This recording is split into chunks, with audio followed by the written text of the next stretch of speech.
ఆఫీస్లో 8 to 10 hours ఒకే సీట్లో ఒకే చైర్లో వర్క్ చేసేవాళ్ళు ఏమేమి జాగ్రత్తలు తీసుకోవాలి? వీళ్ళు కొన్ని సంవత్సరాలు ఈ విధంగా వర్క్ చేసేదానివల్ల వీళ్ళల్లో కొందరికి నెక్ పెయిన్ రావడము, తర్వాత లో బ్యాక్ పెయిన్ రావడము జరుగుతుంటుంది. సో ఈ విధంగా రాకుండా ఏమేమి జాగ్రత్తలు తీసుకోవాలి?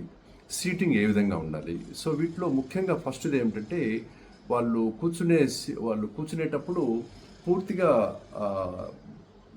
వాళ్ళ బ్యాక్ రెస్ట్కు సపోర్ట్ తీసుకుంటూ కూర్చోవాలి. ఇంకోటి హెడ్ కూడా వీలైతే హెడ్ రెస్ట్ తీసుకుని ఆ సపోర్ట్ తీసుకోవాలి. ఇంకోటి మూడోది ఏమిటంటే ఈ 4 arms ఉన్నాయి చూడండి, ఈ 4 arms ఆర్మ్ రెస్ట్ పైన పెట్టాలి. తర్వాత ముఖ్యమైనది ఏమిటంటే ఇంకొకటి ఈ రిస్ట్ ఉన్నాయి కండి, ఈ రిస్ట్ వచ్చి టేబుల్ పైన సపోర్ట్ తీసుకోవాలి. ఇంకా వాళ్ళు ఎంతసేపు వర్క్ చేసినా కానీ ఈ ఫింగర్స్తోనే వర్క్ చేస్తుండాలి. ఫింగర్స్తో అంటే మౌస్ కదిలియడం అయితేనేమి, టైప్ చేయడం అయితేనేమి ఈ ఫింగర్స్తోనే చేస్తుండాలి. అంతేకాకుండా మానిటరు ఐసు రెండు ప్యారలల్గా ఉండాలి, యాక్చువల్లీ ఒకే హైట్లో ఉండాలి.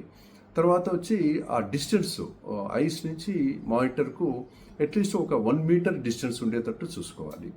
సో ఈ జాగ్రత్తలు తీసుకుంటూ 2 అవర్స్కి ఒకసారి అట్లీస్ట్ ఒక 5 minutes away from the seat, అంటే సీట్లో నుంచి లేసేసి అట్లా తిరిగేసి రావడం. సో ఇది చాలా ఈ జాగ్రత్తలు తీసుకోవడం అనేది చాలా ఇంపార్టెంట్. ఈ విధంగా కూర్చున్నప్పుడు పాదాలు వచ్చి కింద నేలకు టచ్ అయ్యేటట్టు చూసుకోవాలి. యాక్చువల్లీ నేలకు టచ్ కావాలి, అవి గాల్లో ఉండడం కానీ లేకపోతే ఎక్కువ లెంగ్తీగా ఉండడం కానీ ఉండకూడదు. సో ఇటువంటి జాగ్రత్తలు తీసుకునే దానివల్ల ఎన్ని సంవత్సరాలు వర్క్ చేసినా కానీ వాళ్ళకు ఎటువంటి ఇబ్బందులు రావు. అంతేకాకుండా వర్క్ ఫ్రమ్ హోమ్ వీలైనంత వరకు వర్క్ ఫ్రమ్ హోమ్ అనేది అవాయిడ్ చేయడం బెటర్ యాక్చువల్లీ. ఎందుకంటే దానివల్ల ఎక్కువ ప్రాబ్లమ్స్ వచ్చేదానికి అవకాశం ఉంటుంది, హెల్త్ ఇష్యూస్ వచ్చేదానికి.